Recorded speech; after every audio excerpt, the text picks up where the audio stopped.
Hong Kong needs to be more patriotic, according to China's communist officials.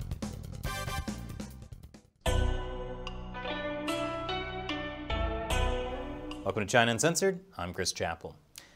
The Chinese Communist Party is ordering Hong Kong to be more patriotic. But before we begin, YouTube is demonetizing a lot of our videos, and they're secretly unsubscribing people. You can help us stand up to censorship and ensure you get notified of new episodes by supporting us on patreon.com/ChinaUncensored for as little as $1 an episode. So Hong Kong has been embroiled in a pesky pro-democracy movement the Chinese Communist Party just can't seem to crush, which is why the Communist Party is now saying Hong Kong must be ruled by patriots. Yes, beatings will continue until patriotism is achieved. The call for patriotism comes from Xiaobao Long, director of the Hong Kong and Macau Affairs Office. Nice guy. Earlier this week, he delivered a speech where he said Hong Kong should be governed by patriots. Now that might sound vague and unnerving. After all, how can you tell who is a patriot? Well, it's really simple. According to Eric Tseng, Secretary for Constitutional and Mainland Affairs, you cannot say that you are patriotic, but you do not love the leadership of the Chinese Communist Party, or you do not respect it. This does not make sense. Patriotism is holistic love. Holistic love. You love all the party, from the honeyed face of Winnie the Pooh to the ethnic cleansing in Xinjiang. Makes sense. After all, the Communist Party believes love is never having to say you're sorry for killing people and taking their stuff. This call for patriotism in Hong Kong actually goes back to a speech made by former Chinese leader Deng Xiaoping in 1984. This is when he was trying to lay out the one country, two systems model the Chinese Communist Party would eventually use, and then when it was no longer convenient, totally discard. Hey, broken promises are just a part of being in love. Deng Xiaoping said, "What is a patriot? A patriot is one who respects the Chinese nation, sincerely supports the motherland's resumption of sovereignty over Hong Kong, and wishes not to impair Hong Kong's prosperity and stability. Those who meet these requirements are patriots, whether they believe in capitalism or feudalism or even slavery." Makes sense. To love Chinese communism, you do have to be okay with their weird combination of capitalism, feudalism, and slavery. That speech was in 1984. Fast forward to today, and Hong Kong officials may soon be forced to take a patriotic oath. Anyone who fails to take the oath, or is deemed to have done so in an insincere fashion, would be immediately disqualified from office and banned from running in elections for the next 5 years. All this talk of patriotism ties into major changes coming to local elections in Hong Kong, which I'll get to in a bit. But since we now know who is a patriot, how do we know who is not a patriot? More after the break. Welcome back. So we know, according to the Chinese Communist Party, a patriot is someone who's okay with slavery and genocide. So what are the characteristics of someone who is not a patriot? Well, lucky for us, Hong Kong and Macau Affairs Office Director Xiaobao Long spelled it out for us in his recent speech on patriotism. So who is not a patriot?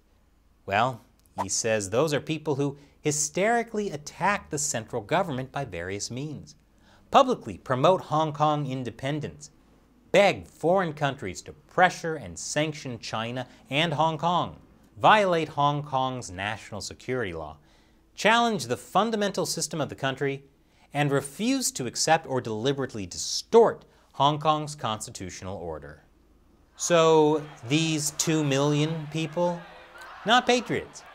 Keep in mind, Hong Kong only has a population of 7 million, so the Communist Party might have to look hard to find patriots, which is why the oath of office for district council members is so important. You see, the Chinese Communist Party never let Hong Kongers directly vote for their chief executive. They don't even let them vote for half of the city's legislative council. And when Hong Kongers elect the wrong candidates for the half they can vote for, the candidates now get disqualified. But there are still elections for district councillors. District councillors are the equivalent of local town councils, and they usually deal with issues like littering, rat problems, traffic flow issues, or minibus routes. Yes, it's a glamorous job. But the district councils are the only completely directly elected positions in Hong Kong, which is why they became hugely symbolic during the protests in 2019. In a November 2019 district council election, pro-democracy candidates won 90% of the district council seats. The pro-democracy candidates gained control of 17 out of the 18 district councils. Previously, all 18 had been controlled by pro-Beijing officials. It showed that the people of Hong Kong supported the pro-democracy protesters, and it was a huge embarrassment for Beijing. And it was also significant because district councillors get to choose 117 members of the 1,200-seat committee that elects Hong Kong's chief executive. Now, almost all those other seats are controlled by Beijing allies, so there's no way those district councillors could have a decisive impact. But the district council gets a few seats in Hong Kong's legislature too, and that meant that for the first time ever, the pro-democracy camp had a chance to actually win a majority in the legislature. That would give them actual power to stop, or at least slow down, the Chinese Communist Party's encroachment over Hong Kong, which is why last year's Legislative Council elections were postponed. It was not because of the coronavirus. After those legislative elections were postponed, the Chinese Communist Party forced out all the pro-democracy legislators. That'll stop them from trying to win elections. And now that Beijing has taken care of Hong Kong's legislature, it's time for Beijing to disqualify district councillors too, and stop them from running in elections. But maybe I'm being cynical, because Hong Kong Chief Executive Carrie Lam says that the patriots-only rule is not meant to exclude Democrats from politics. It's only meant to exclude the unpatriotic ones that do things like believe in democracy. So here's what Xia Baolong's speech suggests to me. At the beginning of March, the Communist Party will hold what it calls the Two Sessions. That's an annual gathering of the party's political elite.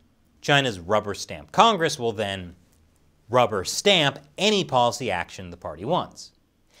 And I wouldn't be surprised if there's some kind of further reform to make Hong Kong even more patriotic. It's all part of the party's holistic love.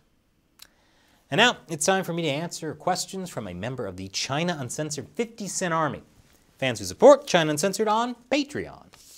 Sammy Faye asks, last weekend I went through a lot of the unscripted episodes. I'm loving these, and among my favorites were the ones in which you invited Joshua Phillip. His historical background is fabulous. I think another invite should be considered, no? Sammy, I'm glad you like the China Unscripted podcast. For those of you who aren't familiar with it, we've had loads of guests on. But one of the standouts was Joshua Phillip, host of the show Crossroads. He gave us a lot of really mind-blowing information about the history of communism. I'll put a link to those 2 episodes below. We had briefly talked about having him on for another episode and kind of rounding out the trilogy, but we never moved forward with it. So to all of you watching, would you like to see that? Thanks for that, Sammy. And thank you for watching. Support China Uncensored. Join the 50-Cent Army and get access to loads of cool perks, like asking me questions on the show, by signing up at patreon.com/China Uncensored. Once again, I'm Chris Chappell. See you next time.